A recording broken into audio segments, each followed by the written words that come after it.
So hello everyone, welcome to my channel medico ma'am.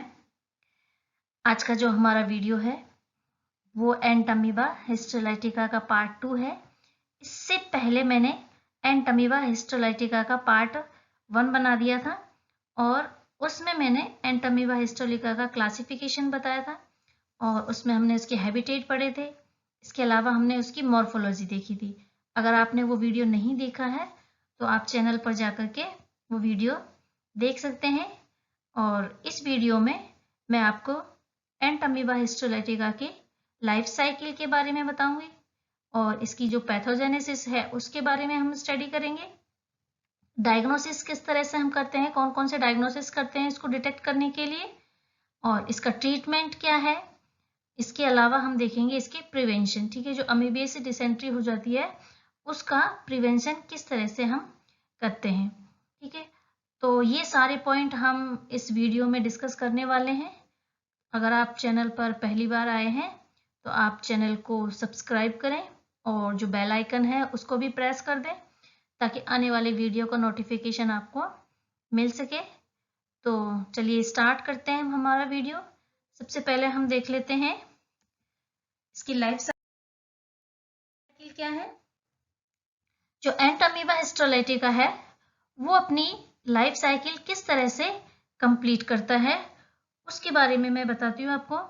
सबसे पहले क्या होता है, इसके मैंने कुछ पॉइंट्स लिख रखे हैं, उसके बाद हम क्या करेंगे डायग्राम के थ्रू भी इसको समझेंगे कि किस तरह से ये लाइफ साइकिल अपनी कंप्लीट करता है।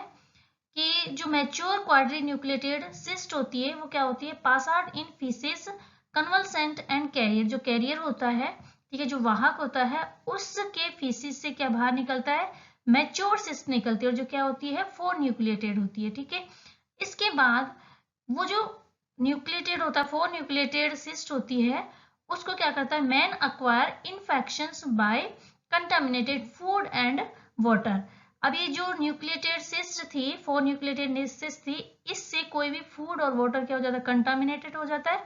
उसको कोई भी मैन क्या करता है, जब उसको अक्वायर करता है तो उससे इन्फेक्शन से क्या हो जाता है, वो ग्रसित हो जाता है। इसके बाद ये सिस्ट कहाँ चली जाती है, उसके माउथ के through cyst enter into stomach, stomach में जाती है। लेकिन स्टमक में क्या होता है कि गैस्ट्रिक जूस होता है, जो गैस्ट्रिक जूस होता है वो इस सिस्ट वॉल के लिए क्या होता है, रेजिस्टेंट होता है। मतलब इसकी जो सिस्ट वॉल था वो रेजिस्टेंट होती है किसके प्रति, गैस्ट्रिक जूस से। गैस्ट्रिक जूस से इस सिस्ट वॉल पर कोई फर्क नहीं पड़ता, वो उससे डैमेज नहीं होती है, ठीक है।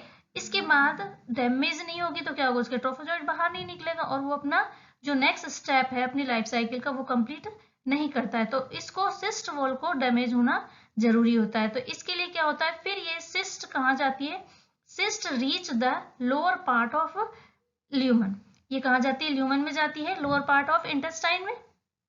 वहां पर क्या होता है, एल्कलाइन मीडियम होता है। That cyst wall damage bye trypsin. जो एल्कलाइन मीडियम किसकी वजह से होता है, ट्रिप्सिन की वजह से होता है। जो लोअर पार्ट ऑफ इंटेस्टाइन का है उसमें क्या पाया जाता है, ट्रिप्सिन होता है और उसका मीडियम होता है एल्कलाइन, जिसकी वजह से क्या होती है, जो सिस्ट होती है उसकी वॉल डैमेज हो जाती है और ट्रोपोजाइट क्या हो जाता है, बाहर निकल जाता है। इस तरह से इस प्रोसेस को क्या बोलते हैं, एक्सिस्टेशन बोलते हैं। समझ में आ गया आपको। एक्सिस्टेशन क्या होता है कि सिस्ट वॉल डैमेज हो जाती है, उससे ट्रोपोजोइड जब बाहर निकलता है तो उस प्रोसेस को क्या बोलते हैं हम, एक्सिस्टेशन, ठीक है।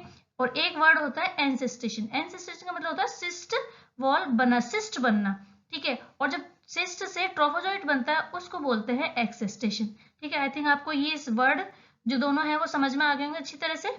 इसके बाद क्या होता है, जैसे ही एक्सिस्टेशन हुआ तो ट्रोपोजाइट्स कम आउट, क्या हो जाता है, ट्रोपोजाइट बाहर आ जाता है, किसमें, इन ल्यूमन। नेक्स्ट अब हमारा पॉइंट क्या है, जो ट्रोफोजाइट है अब ल्यूमन में क्या होगा, मल्टीप्लाई करेगा। कौन सी प्रोसेस से, बाइनरी फिजन से। बाइनरी फिजन का मतलब क्या होता है कि उसमें 1 न्यूक्लियस होगा, उसके बाद 2 न्यूक्लियस बनेंगे, फिर 4 न्यूक्लियस बनेंगे। इस तरह की जो प्रोसेस होते हैं उसको हम बोलते हैं binary fission. Then a cyst wall develop and nucleus divide first into 2 and then 4, ठीक है। मैंने आपको पहले ही बताया था बाइनरी फिजन में क्या होता है, न्यूक्लियस डिवाइड होता है। किस तरह से होता है, सबसे पहले 2 बनते हैं 1 से, उसके बाद 4 बनते हैं, ठीक है, 4 के बाद 8 बनता है। इस तरह से ये प्रोसेस चलती है, ठीक है।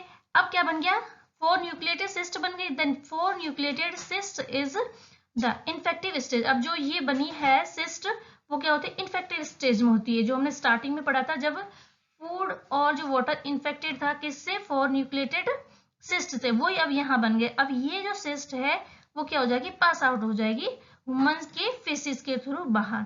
अब इसके कांटेक्ट में जो भी फूड पार्टिकल्स है, वाटर है, जो भी आएगा वो क्या हो जाएगा, इन्फेक्टेड हो जाएगा। और उस इन्फेक्टेड फूड को जब हेल्दी पर्सन क्या करेगा, उसको इंजेस्ट करेगा, तो उसमें वो सिस्ट वापस चली जाएगी। इस तरह से क्या होता है, ये अपनी लाइफ साइकिल कंप्लीट करता है एंटामीबा हिस्टोलाइटिका। ठीक है, अब ये ही सारी बातें मैं आपको एक डायग्राम के थ्रू समझाती हूँ। देखिए इस डायग्राम के थ्रू आप आसानी से इसकी लाइफ साइकिल को क्या कर सकते हैं, समझ सकते हैं। ठीक है, आप वीडियो को एक बार पॉज कर ले, ठीक है, और इसको आसानी से क्या करो, आप इसको समझ सकते हो किस तरह से इस डायग्राम के थ्रू अपनी ये लाइफ साइकिल कंप्लीट करता है। ठीक है, यहाँ पर जैसे इसमें बता रखा है इंजेस्ट इनकंटामिनेटेड फूड, यहाँ से उसके बाद ये कहाँ पर गया, स्टोमक में। स्टोमक में क्या होता है, ये रेजिस्टेंट होता है गैस्ट्रिक जूस के। फिर कहाँ चला जाता है, ये एंसेस्टेशन होता है किसमें, ल्यूमन पार्ट में। उसमें से क्या निकलता है, ट्रोफोजोइट्स बाहर निकलता है। Trophozoite migrate to the large intestine. फिर क्या होता है इसमें मल्टीप्लाई होता है बाय बाइनरी फिजन, 2 बन गए इसके। उसके बाद जो कुछ इसमें जो आपको दिखाई दे रहा है ट्रोफोजाइट है, इसमें क्या होता है, एंसिस्टेशन होता है, मतलब सिस्ट बनती है। इसके अलावा कुछ जो ट्रोफोजाइट है वो क्या हो जाता है, इन्वेजिव फॉर्म में चले जाते हैं। इन्वेजिव फॉर्म का मतलब क्या होता है, अब जब हम इसकी पैथोजेनेसिस पढ़ेंगे ना, तब मैं आपको इसको डिटेल से स्टडी कराऊंगी कि जो इसकी इंटेस्टाइन की जो वॉल होती है, उस म्यूकोजा से क्या होते हैं, ये इन्वेजन करके ब्लड स्ट्रीम में आ जाते हैं। ब्लड स्ट्रीम से आकर के ये कहाँ पर चले जाते हैं, ट्रोफोजाइट्स ब्रेन है, लंग्स है, ठीक है, और क्या होता है लीवर में, इनमें पहुंच जाते हैं और वहां पर जाकर के क्या हो जाते हैं, ये डिजीज कॉज करते हैं। तो ऐसा जो इन्फेक्शन होता है उसको बोलते हैं इन्वेजिव इन्फेक्शन। ठीक है, और एक हो जाता है कि एंसिस्टेशन बन गए, उसके बाद ये मैच्योर सिस्ट बनी और 4 न्यूक्लिएटेड सिस्ट बन करके वापस से कहाँ जाती है, एनवायरमेंट में आ जाती है। और ये फॉर्म होती है कौन सी, नॉन इन्वेजिव इन्फेक्शन। ठीक है, आपको समझ में आ गया, ये होती है नॉन इन्वेजिव इन्फेक्शन। और जब ये ब्लड स्ट्रीम में चली जाती है ट्रोफोजाइट्स, ये कौन सा इन्फेक्शन हो जाता है, इन्वेजिव इन्फेक्शन हो जाता है। ठीक है, तो इस तरह से ये जो एंटामीबा हिस्टोलाइटिका है, ये अपनी लाइफ साइकिल कंप्लीट करता है और इसी तरह से क्या करता है, डिजीज कॉज करता है। ठीक है, तो जो इसकी नॉन इन्वेजिव फॉर्म है उसकी वजह से क्या हो जाता है, कई बार इनको अमीबियस डिसेंट्री हो जाती है किसी भी होस्ट को, और इसके इन्वेजिव फॉर्म की वजह से, सॉरी नॉन इन्वेजिव की वजह से तो क्या होता है इसमें अमीबियस डिसेंट्री, और इन्वेजिव फॉर्म की वजह से इसमें ये इन्फेक्शन कहाँ कॉज होती है, लीवर, ब्रेन और लंग्स वगैरह में। ठीक है, तो आपको इसकी लाइफ साइकिल अच्छी तरह से समझ में आ गई होगी ना। अब हम देखते हैं इसकी पैथोजेनेसिस या फिर क्लिनिकल फीचर्स। पैथोजेनेसिस मतलब किस तरह से ये कोई भी डिजीज कॉज करती है। इससे पिछले वाले वीडियो में ही मैंने आपको, सॉरी स्लाइड में मैंने बताया था आपको कि इसकी 2 फॉर्म होती है, इन्वेजिव होती है, एक नॉन इन्वेजिव फॉर्म होती है।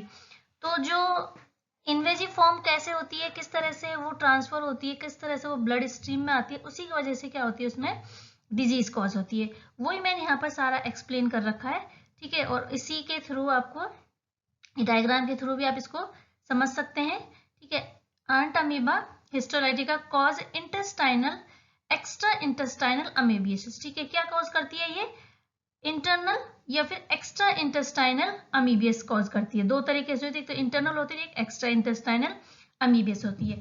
तो इंटरनल अमीबियसिस होती है वो क्या होती है, नॉन क्लिनिकल साइन होते हैं उसमें और सिम्टम्स आर अपीयर। ठीक है, कैसे होते हैं, नॉन क्लिनिकल साइन और सिम्टम्स आर अपीयर, किसी तरह के साइन सिम्टम इसमें अपीयर नहीं होते। बट जो एक्स्ट्रा इंटेस्टाइनल अमीबियस होती है वो क्या होती है, इन्वेजिव अमीबियसिस होती है, जो क्या होती है, किस तरह से होती है, where the trophozoites invade the intestinal mucosa to produce dysentery, जो क्या कॉज करती है, डिसेंट्री करती है, and can spread in blood, और क्या कर सकती है वो ब्लड में भी क्या कर सकती है, स्प्रेड हो सकती है। ठीक है, to give extra intestinal lesion such as liver, abscess. ठीक है, जो लीवर एब्सिस होता है वो किसकी वजह से होता है? एक्स्ट्रा इंटेस्टाइनल जो डिसेंट्री है उसकी वजह से क्या होता है, ये डिजीज कॉज होती है लीवर एब्सिस की। ठीक है, ये मैंने पूरी तरह से आपको एक्सप्लेन कर दिया था पहले से ही किस किस तरह से ये इन्वेजिव फॉर्म होती है और नॉन इन्वेजिव फॉर्म होती है। तो जो इसकी इंटेस्टाइनल अमीबियस होती है उसमें क्या होते हैं, नो क्लिनिकल साइंस होते हैं, बट जो एक्स्ट्रा इंटेस्टाइनल होता है वो क्या करता है, डिजीज कॉज करती है। ठीक है, इसके बाद अब हम देखते हैं इसकी लैब डायग्नोसिस, किस तरह से इसको हम डायग्नोस कर सकते हैं। ठीक है, लैब के अंदर तो सबसे पहले इसका जो डायग्नोसिस है उसमें हम क्या करते हैं, इसकी स्मीयर तैयार करते हैं, स्लाइड तैयार करते हैं और उसको माइक्रोस्कोप के अंदर क्या करते हैं, देखते हैं और फिर उसमें देखते हैं कि क्या हमें दिखाई दे रहा है, उसमें ट्रोफोजोइट्स हैं या नहीं है। उसके आधार पर ही हम क्या कर सकते हैं, उसको डायग्नोस करते हैं। तो यहाँ पर मैंने आपको कुछ इसके लैब डायग्नोसिस के बारे में बता रखा है कि सबसे पहले क्या करते हैं, स्टूल माइक्रोस्कोपिकल एग्जामिनेशन करते हैं, वही स्मीयर बना करके स्लाइड बना करके उसकी क्या करते हैं, हम एग्जामिनेशन करते हैं। इसके अलावा हम क्या करते हैं, प्रोटोसिग्मोइडोस्कोपी होती है।